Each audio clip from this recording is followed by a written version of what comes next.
So I was doing this real scrappy in San Francisco. I snuck into events by pretending to be security. I would like go into the back door and the backstage, and like these would be like $1,000 ticket events. And then like I would sneak in backstage, and then once I was in, I would just like blend in. Or I would ask people who were coming out if I could have their tag because they were leaving the event, and I would just pretend to be Daniel Wisniewski or whatever. So I started seeking out people. I'd met this guy who had been through it. I decided I wanted to get in. And then I actually reached out to Sean, and who's the guy that I sat next to in Princeton. And I was talking to him about what I was doing and that I wanted to go into 500 startups. And he said, "Oh yeah, I know the founder. I'll refer you." And he personally introduced me to the founder of the third biggest tech accelerator on earth. And so that was a pretty good chip in my favor.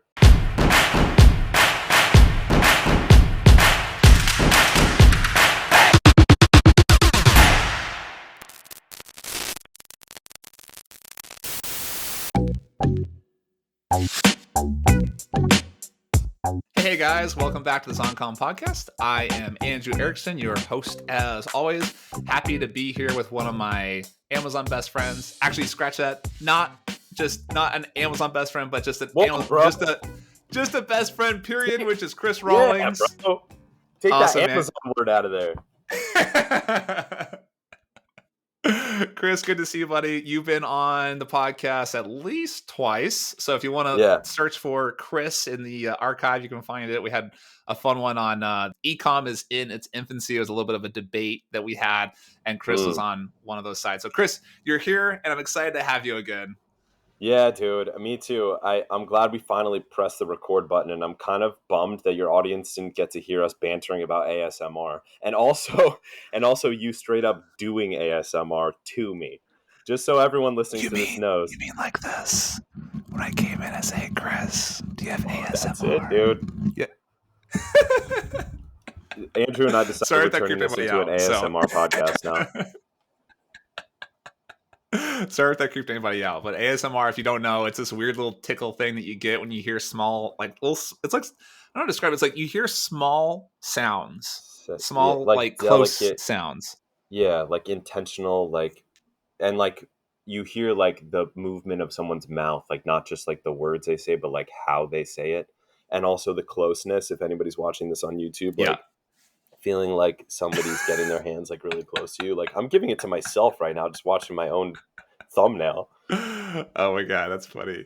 Awesome, Chris. Well, if you are into ASMR, there's so much stuff on YouTube, and also VR is fantastic for that. But let's talk about Amazon shit. Let's talk about, I want to hear about Chris's story. Chris has one of the most interesting stories in the space of kind of creating a brand, building it up, then turning into an agency, and then having some major speed bumps along the way. So Chris, why don't you tell us, give us a little bit of intro. When did you start doing e-com stuff? Yeah, I did. I started e-com in particular in 2015, the beginning of 2015. But before that, I was in business in a different way. But yeah, I mean, Andrew kind of put it lightly, but we'll go through a story that is like one of the most crazy roller coaster stories that I know of. And it happens to be mine because I had an enormous amount of success, like really quickly, and that built upon itself to create more success. And my net worth was well into the millions, and then crashed, lost it all, net worth negative into the many hundreds of thousands, and then came back from it. So that's the story you guys are about to hear right now. Nice. Oh, I love it. It's a good rags to riches. I guess it'd be riches. I guess in this case it's riches to rags story. Back to riches. So rags, riches, rags, and then riches again. It's just we'll call it the. Hopefully, it doesn't continue that pattern though. We'll call it the rags and riches roller coaster. Mm-hmm. Awesome, Chris. So I know you have a physics background, right? Yeah, that I think. Besides the white pants and flower shirt, I think that's one of the things that connected me and you, is that we both had technical backgrounds coming into this space. Once we learned that about each other, and for just for the audience that's like, wondering what the hell we're talking about, the first time Andrew and I laid eyes on each other, we were wearing the exact same fucking outfit, and we have a picture of it. It was hilarious. It's weird too. It was bright white pants with bright Blue flower. flower tropical tree shirts, and I was like, oh my Yeah, god, like we were wearing the same thing. Which I guess girls get upset when that happens. When guys do that, like it's like, oh we my love god, it. we just became BFFs, right? Yeah, exactly. It's the exact opposite reaction that girls would have. It's like, oh fuck yeah, someone's wearing my exact same outfit. We are now best friends. Oh man, I love it. So you have your physics background. You're like, yo, I know how entropy works. Let me sell stuff on the internet. Is that how that works? Yeah, that's basically it. Which actually ended up coming true because it did go from order to disorder, but then back to order. Oh, there you Um, go. Nice. yeah. So I went to school for engineering, switched to physics because I wasn't ready to commit to practical knowledge. I still needed to know, like, um, to feed my own curiosity. And this was like one of the biggest, like, kind of like divides that I had to like cut with my parents, and especially my dad, because physics, like, it's not very practical. And this like nature is like one of the core things that I think has led me down both good and bad paths, but has just caused me to change very fast. Like, my pace of change of who I am and what I do, like, is fairly fast compared to, I would say, the people around me and maybe the average person. And it's because of curiosity. Like, I just like am so fucking curious. Like, for some reason I'm still like just a little kid, and I never grew past like 11 years old. So that's the reason why I went down that path, and that mindset actually took me a lot of different places in business, of just natural curiosity and wonder, and having that be like my default frame. So I got a degree in physics. Actually, I followed through with that and thought maybe I'll be a physics professor.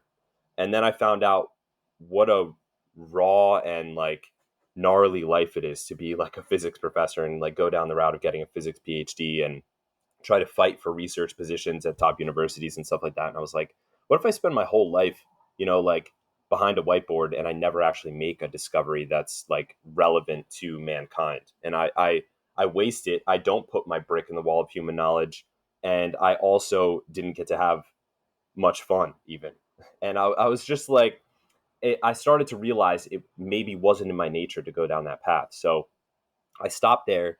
I started working for a solar company that was majority owned by my dad, called Advanced Solar Products, who's a big solar installer on the East Coast. And that company wanted to spin out its own sub brand. And so this was my first foray into business. We spun out I basically, nobody wanted to do this, and they were too cheap to hire somebody else who actually knew how to do it. So I kind of like played my, like, boss's son card. Even though my dad was totally not down with me doing it, I went to the other decision makers in the company and basically asked to do it. And since I was my dad's son, they didn't say no. And by the time my dad found out, it was too late to stop me, because I was already like starting signing deals. So I Nice. kind of like hacked my way into that, and I had no shame playing boss's son card. And I still have no shame playing any card that I have, no matter what it is. I will play anything. Like, that's when you get into the cutthroat jungle of business, like, you got to play every strength you have, like, no fucking shame. So that was my first foray into business, but it wasn't e-commerce. So this is what I was saying about, like, my first e-commerce experience in 2015 was not my first business experience. I started signing deals that were the smallest deal. The smallest transaction was maybe 30,000. The biggest transaction was $1 million. And so in e-commerce, you're doing dozens or hundreds of transactions per day, right? And they're each like $15 to $100. I started in a setting where I was signing one transaction every few weeks, and it was like tens or hundreds of thousands of dollars. So it was like a very different game.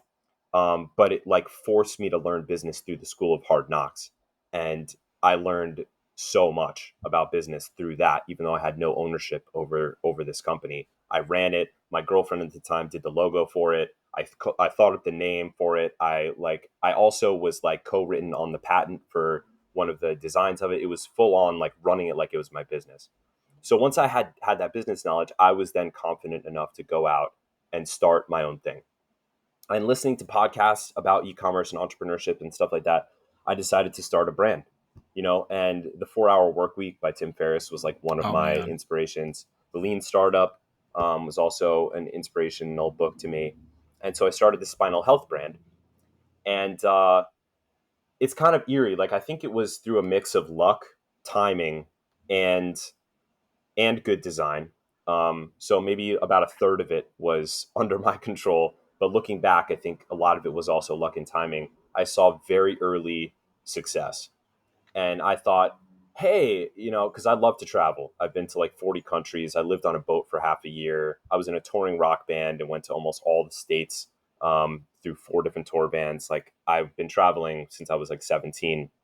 So I was thinking, you know, if I can sell 5 units a day of my top product at a $10 profit margin, which is what I had set up, I would make $50 a day, which is enough to like eat food and stay at hostels and, like get around. Like that's like the amount that I think I could live on if I had to.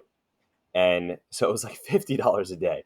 That's which is not that much. And it wasn't a couple months in, to my launch where I was profiting like $200-300 a day, and then I went to $400-500 a day, and then $600-700 a day, and then $800-900 a day, and I was like, what the fuck? And at this point, I had up and left, gone to New Zealand, sold most of my stuff, bought a motorcycle, was living on a motorcycle in New Zealand, like running this cool. company. So it was the straight up, like what you read about in articles like digital nomad story. I was living on a motorcycle, motorcycling all around New Zealand, totally free, profiting wildly. And it was like, hey, this is easy. Yeah, Little well, did it's a I know I was classic. about to get fucking smacked down by life Oh man, later it, on. But I want to yeah, I was touch on riding high. the 4 Hour Workweek a little bit because like that is one of my books. It's one of my bibles. Is Yeah, the 4 Hour Workweek by Tim Ferriss, and yeah, that's the yeah. only book I've read 5 times.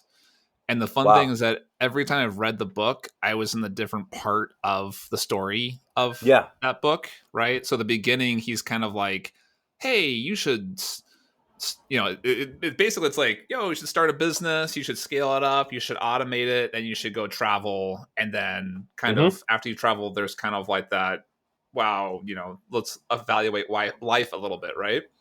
yep, And when the first time I read it, I and was like, purpose. oh my god, I should start a business, right? I read the whole thing, and I'm like, oh, I get the whole plan, right? And then the next step, I had started a business. I'm like, okay, I need to scale this up, like we're the Amazon stuff and some other stuff we had done, scale it up. And the next part, then I'm like, oh, okay, now I got to automate it, whatever. And then we did our year Yeah, abroad. And then, so I was like, oh man, this is like, yes, I love that book. It's like one of my like kind of core books that changed me for sure. yeah, dude. I think it's inspired like a whole generation plus of People tell me too, entrepreneurs. they're like 4 Hour Work Week. It's so unreasonable. There's no one can do that. You have to Oh yeah, sit there's behind so a much desk. trash. Yeah, yeah. A lot of people like trash it, and I mean, yeah, it's not perfect, but it's. I think the biggest thing that it did to me was to make me realize that it's possible. And I like the one thing that I have going for me. I have a lot going against me from my own nature that fucks me up. My ADD, like lack of commitment. I have all kinds of issues, right? But one thing that I know is my strength is that I believe in myself so fucking much.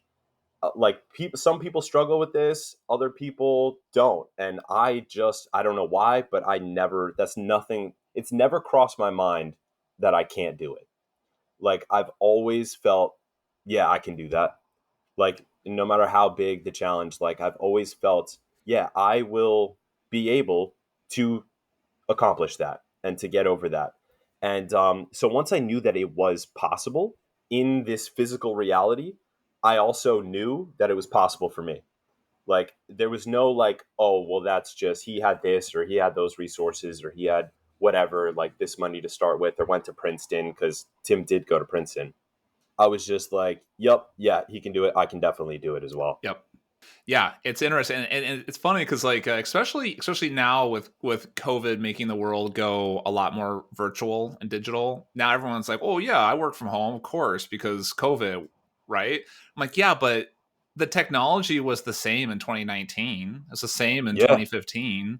I mean, the bandwidth wasn't quite as good. There weren't quite as many tools, but Skype is. I Skyped when I was in middle school, right? yeah, yeah, yeah, Like yeah, these things are totally possible, and of course now it's a little bit more realistic to work virtually, right? But yeah, totally do it. So anybody listening, if you ever read the book, please go read it. It's amazing, life-changing. So Chris, I distracted you from your story. You said you are doing $1,000 a day in profit, you're living life on the back of a motorcycle in New Zealand, and then what happens next?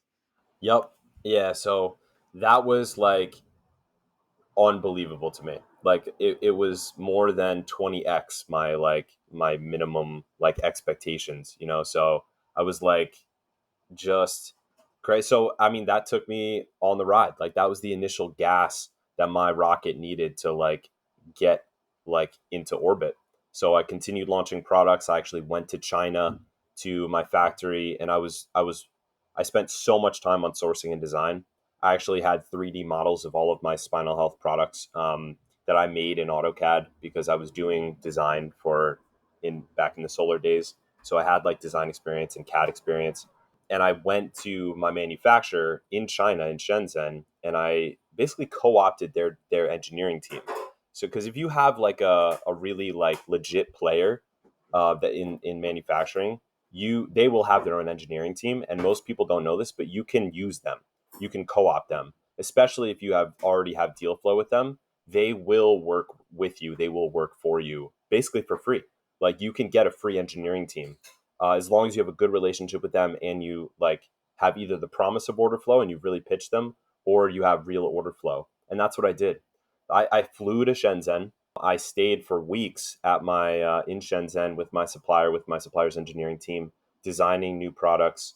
And it was like super fast iteration. Like I would design something, then I would get feedback that it's not practical from a mass manufacturing perspective. They would make suggestions for like it's called DFM, design for manufacturing, which you probably know being an engineer. They would give me the DFM like feedback, and then we would like iterate until we had the right design. And so started designing products, like releasing new products. And yeah, I mean, that became like, that went well into the seven figures, that brand. And I grew a team around it, mostly based in the Philippines. I was hiring through onlinejobs.ph, Mhm. which is, I would say one of the top like hiring platforms for like foreigners hiring remote positions in the Philippines. I also went to Manila, set up an office in a co-working space for my team, and led them there for a few months, growing the team, growing the office, growing the space, and like providing leadership and things of that nature. And so what I did Wait, before then, we before yeah, uh, before we move on from that, interesting to hear about the design stuff from the Chinese factories. Two yeah, questions for dude, you. that's a big hack, bro. People don't know that you can do that. And you don't have to be there in person like I did. Like you don't have to fly to China, but it does help if you do. And we do that too. We 99% of everything we do is custom. We Hmm. we change it. A lot of it's just the stuff that already it's like stuff that already exists. We just add our own little special thing to it, right? Yeah, But we that's the way. always make sure something's different and change the design a little bit. Does take extra time, and usually we have to do about 3 sample revs, and each rev takes like a month or 6 weeks. So like it Hmm. adds 3 months to our design process, which sucks, because a lot of times you have the first to market kind of wins. So we have that as a little bit Hmm. of a what do you call that? Like a little bit of resistance, right? But our stuff lasts much longer. So I found if you have a new, different design, instead of having that kind of like 6 months Exactly. flash in the pan product, that's like the hot thing Yeah. you get for 6 months. Ours takes 6 more months to come out, so you don't get the flash in the pan stuff, but it Yeah. lasts for 3, 4, 5 years before it kind of the Yeah. competition comes in and starts adapting and stealing our stuff, basically. But that's actually what I was going Totally. to ask you about. Hey guys, I want to interrupt the episode for just a few seconds for you. Today's episode is brought to us by our sponsor, Helium 10. Helium 10 is one of my favorite tools. I use it literally every single day. Actually, I don't tell people I use this tool. I tell people I live and breathe this tool. So with Helium 10, I'm going to do a quick little demo here. I've actually loaded up a real page. We're going to talk about how to find our launch keywords for a metal taco holder. Kind of a fun project. So here I am loading up X-Ray, which gives us like sales data on all these different products. I'm going to go through here and find a few of the products that make sense. They're all kind of like relevant things. These are all like metal taco holders, right? I'm going to exclude the plastic ones. I'm going to exclude the weird dinosaur ones and stuff. I'm just going to grab a few metal ones. And I think I like to grab 10, but like 5 to 10 works as long as you have a good number of products here to kind of see the algorithm, right? We're all thinking about the algorithm. Now, when we hit that, we can load up Cerebro. So here's Cerebro loading. And boom, we have our keywords. We have our keywords that came with that are our top ranked keywords for these products. So you can see here what the main image looks like, and we can see here a list of all these keywords. We have thousands and thousands of keywords that are going to be things that we're ranking for. We want to have our best launch keywords though, and those launch keywords are, I like to use 1,000 to 5,000 search volume. And also, here's a big one. This is a killer one. We want ranking competitors. Who are our main competitors and where are they ranking? I put 5 to 10. I like to kind of see that the top, like in this case, we have 8. So you're going to have 6 or 7 ranking competitors. So here I'm filtering by search volume, and we want to find the top search products. And we also want to see how many of them our competitors are ranking for. Where our competitors are ranking is where we should be launching to. If these products look just like ours, then people who search these things are looking for products just like ours, right? So here we have 7 ranking competitors. We have thousands of searches per month. And these products are going to be, now use the human part and think which ones make the most sense for my product. And in this case, I chose these 3, and I think these are the best keywords that we should launch to. That is a quick little 1-minute tutorial about how we use Helium 10 to pick our launch keywords. So this tutorial, I hope you figured out, hope you got some value from this. If you want to use this tool yourself, use ZonCon10 for 10% off for the rest of your life. I have used Helium 10 for, 5 years, 6 years, so 10% for life. I'll probably use it for the next 5 or 10 years, right? So go ahead and go to helium10.com and use that discount code ZonCon10. That's ZONCON 10 for 10% off for the rest of your life. Intellectual property. Do you own it, or does the factory own it? And then do you file any patents on any of these things? Yeah, that's a really good question. So I didn't even mess with patents, and the reason was speed. And I wouldn't necessarily say that is the right way to go, especially now on Amazon. I actually know a guy who's one of the founders of Seller Labs, who uses a patent strategy on Amazon exclusively. And not only do they create patents before they launch products, but they'll also design patents around an existing product that's already on Amazon, specifically to like aggressively attack a market. Like they'll design patents that, by analyzing the other patents and seeing where the holes are, and then creating a patent themselves and launching a product based on the things that were not covered by the patents on Amazon. So it's an extremely aggressive legal strategy that he said he's absolutely killing it with. So I think I wouldn't say that's the right way to go, but for the sake of speed, I just forewent all of that. Did you tell your factory though, like, hey, like I help make these designs, so at least don't sell these to other people? Yes. Okay. Yes. And they honored that. Nice. So yeah, they did honor that. I've found, honestly, I found that like people always complain about how much the Chinese steal intellectual property, and there's definitely some theft for sure. But you know what? I don't think that Chinese are worse with it than the rest of the world personally. humans are humans, and there's always going to be that 1%, the 5% of people, 1% of people who are just sociopaths, 5% of people who are questionable, and then Right. 95% of people are honest, The good, good people. hardworking people who want to provide value and want to work with other people. And so I Yeah. haven't really been screwed. Factories have made mistakes, Yeah. Right. lots of mistakes. We've had lots of Hmm. mistakes happen, right? But I haven't really been screwed by a factory. They like steal my Yeah. stuff and like share it with everybody, and they whatever Yeah. outcompete Yeah. me and stuff.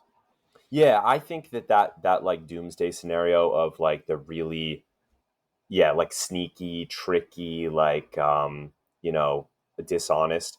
I think that is an exaggeration, but I will say that I think you and I hold different views on this because I would disagree a bit, especially after living in China for a full year in Shanghai. Actually, and I agree that it's not even in a nefarious way, but I do see a difference in values. Like it wasn't even viewed as wrong, like to Mm. steal. It was actually viewed as like a win. Like, hey, bro, you stole that idea really well. Good fucking job. Like it was like pat on the back. Because I was in the tech sphere, and we'll get into this part of my story, but I ended up moving to China for a full year to be part of a tech accelerator called China Accelerator through a venture capital firm called SOSV. And so I was not only in the manufacturing and e-commerce in China, but I was also in their burgeoning startup ecosystem in one of the hearts of it in Shanghai. And it was the same in the startup sphere, dude. Everyone's stealing from each other. Everyone's stealing from like foreign companies, domestic companies. Like it was crazy, and it wasn't viewed as wrong. Like it's just, I think, a difference in values. It's not like a nefariousness. It's just it's just a value difference. I think Mm. like unique invention might be valued a little bit more, and like creating from first principles might be valued a little bit more in the West, whereas like learning by analogy and learning by seeing what other people have done that works is maybe a little bit more favored in the East. And that may not be true, but that's been my Mm. observation. But I That's a really agree good with you, point. not nefariously. Yep, that's a good point. That's a good point. Yeah, but in general, though, you had pretty good experiences with the intellectual property being I did. fairly protected. So Yeah, okay, pretty good. much. There was a couple things that I thought were a little sneaky. Like we would have things that wouldn't be considered intellectual property because they weren't major enough changes to design of an existing, non-patented product to be considered IP. And maybe I could have, had some kind of IP on it, but I think the changes were too minor. Yet the changes were significant enough to set us apart and dramatically change our sales and our conversion rate. So it was valuable to the market, even though the change itself was relatively minor. And I saw that change proliferate throughout the marketplace so fast after we Yep. implemented it. It was unbelievable.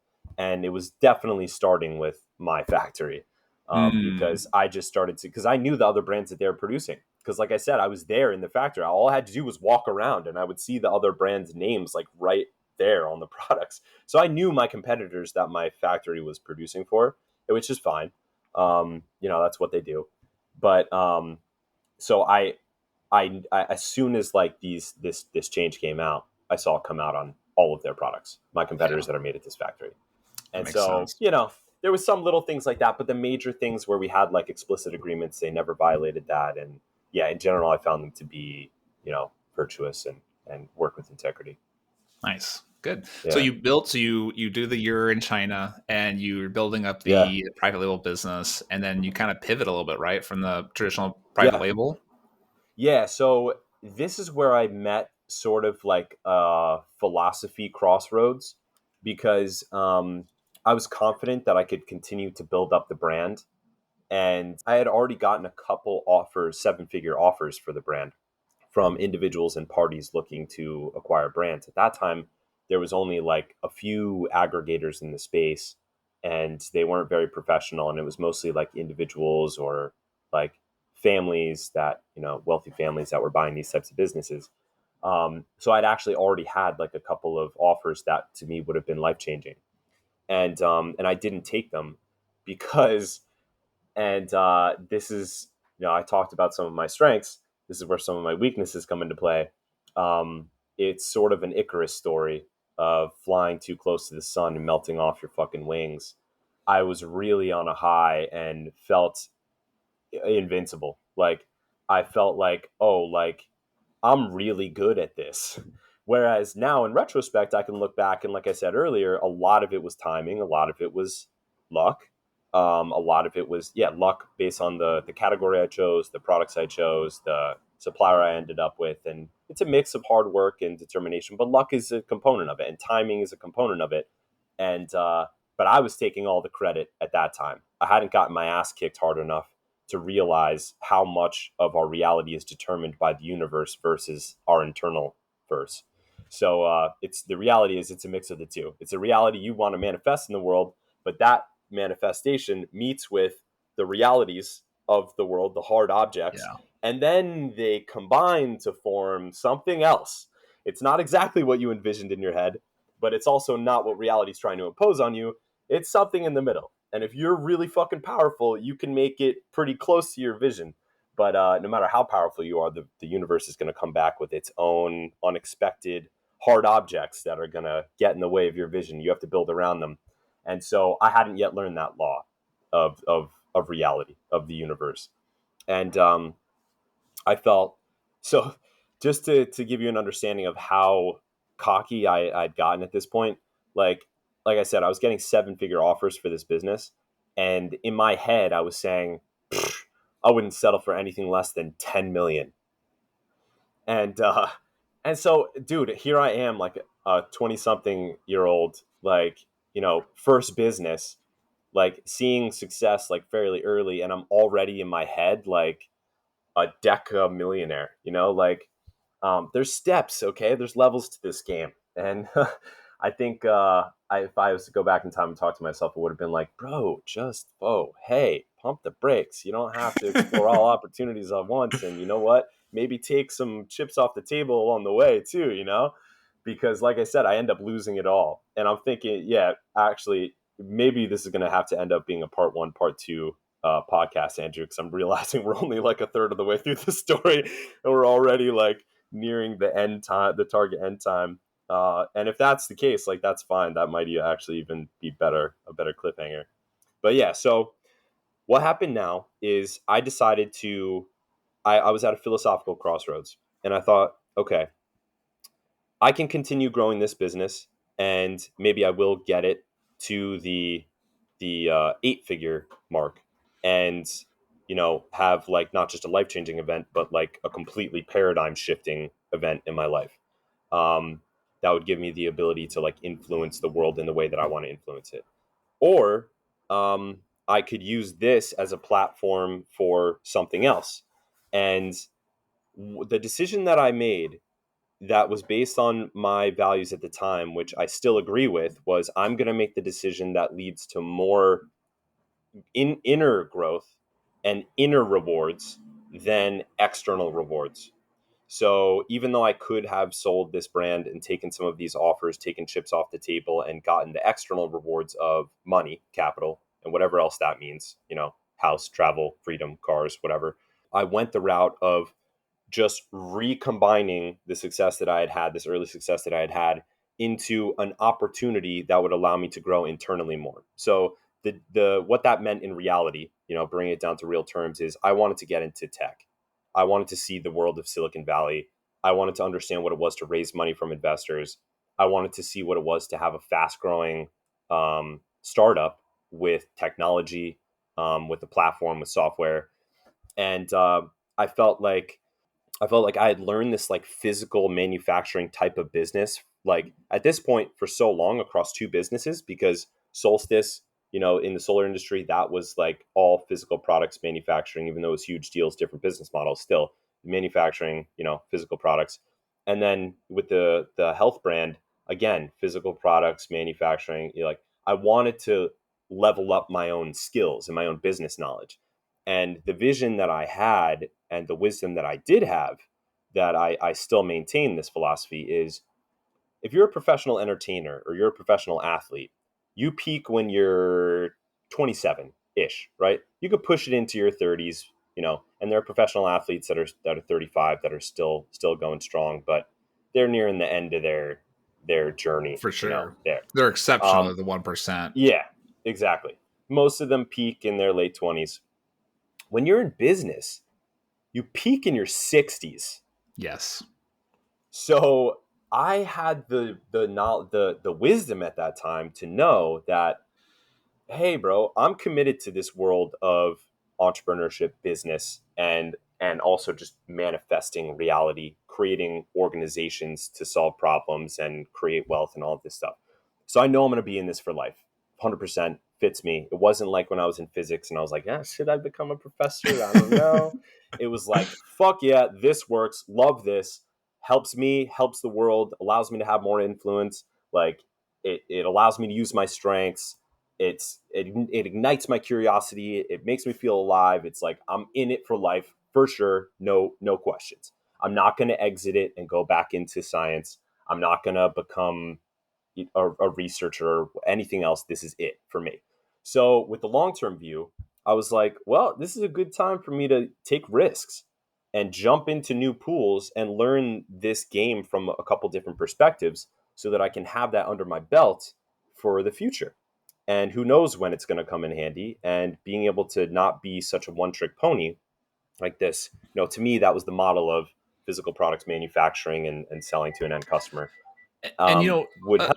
Chris, I want to touch on that a little bit more too. Is the learning the little tiny things that add up, right? The building, kind of like depositing learning experiences in that bank, right? And that's Yeah. one thing I always kind of thought the same thing too. I read a lot of books about stuff that isn't necessarily applicable to me in the next week or the next month or even the next decade, even. And I'm like, I just Yep. want to kind of learn, because who knows? If I read a book on marketing, I don't do a lot of traditional email marketing right now, but like maybe I'll do it later. If I do a book on like high ticket sales, or a book on psychology, or a book on whatever it is, like it's okay. Like you don't have to use Mm-hmm. it the next day or the next week. It doesn't have to be something that like gives you a to-do list this due by Friday kind of thing. Like I love that Bro. idea of just like get the experience, get the learning thing in. And at some point, like you said, in the next 30 years, you might use it. Yeah, because that's a long ass time. Yes. And I think you hit on like a gem there actually. And that's it's reflected by the founder of Priceline. What's his name? Athena's actually friends with him. Can't remember the guy, but anyway, billionaire, American billionaire, founder of Priceline. Saw him speak live at Ryan Daniel Moran's Capitalism Conference in Austin, and he said exactly what you said. It was like the end of his keynote speech. It was like the most important point he made. He was like, I seek out information and worlds that are unfamiliar to me without knowing why they would be valuable to me, because I know I have the humbleness to know to understand that I won't be able to put the pieces together now, but the if I have pieces that I see value in that align with me, that I know are useful or interesting, then I just have faith, and I know from my life experience that they will coalesce in the future. And he said that that was actually what led him to starting Priceline, because he had like randomly picked up like a newspaper or something like this. So you can Google the story. Like, I'm definitely not saying it right, but Jay he was Walker, the just guy's name. mm, Is it Jay Walker, or the maybe. other one is Scott Case? Now I'm Whatever, it wondering doesn't if it was matter. Some guy. Priceline. I don't think it was Priceline. Now, no, it was actually not Priceline, because it's neither of those guys. It was one of those like flight. It wasn't Kayak, wasn't Priceline. Maybe it was Orbitz. Fuck, I don't know. We'll put in the show notes because I'll figure out Okay. what it is later. All I have to do is DM Athena. But yeah, dude, you touched on like a secret of life there and a secret of success, and I think that's true, especially with the pace of change now. Like, who would have known even 2 years ago that NFTs would be so big now? Mm. We didn't even know what an NFT was, dude. And now there are people paying like 60 million for a single NFT that, much of the world would think is just a picture on a computer screen. And, you know, knowledge that you would have maybe picked up in art or, blockchain or crypto, like, you don't know how they're going to combine. But some guy who's interested in art and he just feeds that curiosity, and he's also interested in crypto, years down the line, NFTs boom, he's in the right place, right time, and he allowed himself to explore the fields that were most useful to him, and now he can combine them into something valuable. You just don't know. With the pace Yep. of change moving as fast as it is, it's good to just follow your curiosity and get those building blocks. And Love so that. that back on the story, that led me to start another company, Judolaunch. And so Judolaunch was if people who have been in the industry for a while probably know Judolaunch or have used or remember Judolaunch or at least remember this model, which was to launch and rank. You could basically set up promotions where you use Amazon discount codes to discount products heavily enough to attract buyers to buy large amounts of them in a short period of time. And in the early days, in like, well, what I would consider early, 2015, 2016, 2017, you could, even in 2015, you could do like 200 units in a day, rank page one, and stick it permanently Yep. in a single day, using And you could discount do it codes. incentivized reviews too. You could say they call it Yeah. like the deep discount thing, right? And say, well, Yep. here's 75, 80, 90% off ticket or a coupon, I mean. And Yeah. oh, by the way, you have to leave me a review for that. And like you just gave away 100 units, rank page one, and you get 80 Got the reviews reviews. from those. And like, Yep. oh man. Yep, that's exactly right. And that was actually part of our service at that point. We were actually Yep. also doing review follow up, and we had a crazy high rate of reviews. And then Amazon came out with the terms of service update to not, and this was in 2017, to disallow incentivized reviews. Or I think at that point it was maybe disallowing incentivized positive reviews because they did. There was two stages. You couldn't incentivize positive Hmm. reviews, and then eventually you couldn't incentivize any kind of review, whether it's positive or not. Um, But to be and so clear, that the service that you were providing at the time was white hat. It was within Yes, service terms of full on. service. Yeah. Yeah, yeah, Yeah. yeah. It was just allowing people to utilize their inventory to gain visibility on Amazon. And Mhm. so we like automated the process fully of executing a product launch, and we had a software that fully automated it. So it's a very high margin business. Sellers could sign in, they could see all their launches, they could see the ranking impact over time, they could see the units, they saw all the metrics like about how successful their launch was in retrospect, and it was, to me, like, at least I feel it was beautifully designed, and it that also saw like quick success. I started it just by throwing up a landing page and doing it all manually with people, and then once I'd validated it with that, I hired software engineers in Ukraine and I automated it with software. And so that became Judolaunch. And once we got to maybe like $30,000-$40,000 a month, we that's when I went to raise capital, and I moved to San Francisco, and I So let engaged me with ask though, if VCs. like your mindset at the time, Yeah, if you're doing that kind of stuff in the software business or the agency, whatever that service was, yeah, the pretty high margin, why did you yeah. want to raise cap? Why did you think you needed capital at that point? I honestly didn't. I just wanted to do it for the experience. Nice. That was Putting a really it, bro. little deposit in that The raise deposit. money. Nice. Yep. I could check that off the list, and that was my primary motivation, really. Like, yeah, I could use the money to grow faster for sure. And I did know how I would allocate it. And I did. But the primary motivation for doing it was to have done it. Hmm. So, yeah. Actually, if And, you and guys I want to hear agree with more that about decision that, framework. if you want to hear more about that, that was actually the other episode that Chris did. If you raising money or raising, what was it? Oh, Raising yeah. money from investors. That was the other episode we did. Yeah. If I you think it want to, you wasn't could. just investors. We did like raising money of all different types, right? We did debt, equity, different types of companies. Yep, It was yep. good. So if you guys want to hear that Yeah. episode, we'll have it in the show notes, or you can just type in Chris Rawlings in the archive, and you'll see it. So you raise some money. We learned a little bit of Hmm. stories of like why we should raise money, whatever. But now you've found some partners, and what happened next? Well, I didn't have actually partners. I was the sole founder and shareholder of Judo Launch. Or I And mean, then, you have like venture capitalist partners. I meant. oh, yeah, yeah. Well, let me tell you how I got them, because this is a really interesting part of the story. Hey guys, I love getting reviews on my podcast. It really helps me give feedback and figure out what you guys want. If you guys can go to iTunes and leave a review for us, just go to iTunes, type in ZonCon, ZONCON, find our podcast and leave us a review. I'm going to read one of them right now because they always make me so happy.